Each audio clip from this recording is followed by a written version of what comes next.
طيب هو مش ده، معلش هنقلب حته، هو مش ده يعتبر تقمص كامل الى حد ما؟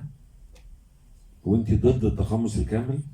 ما هو لما تبقى آلة فاخر مش كده خالص وتتقمص وتصدق وتخلص مع واحد ما بيهزرش اللي هو يحيى الفخراني.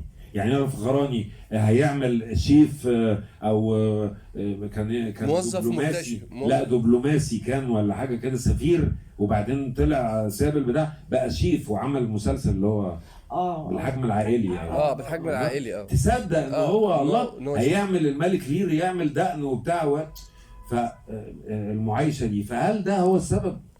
انك انت برضو رد على السؤال، انت بتلعبي قدام واحد بجد بالظبط، وانت مش بهذا التركيبه بتاعت الشخصيه دي، انت برضو مهما كان كوميديانه وبتعملي الحاجات التمثيل التراجيدي اللي كذا، هو ده اللي تعبك انك قدام واحد وانتوا في حاله اصلك من السجال.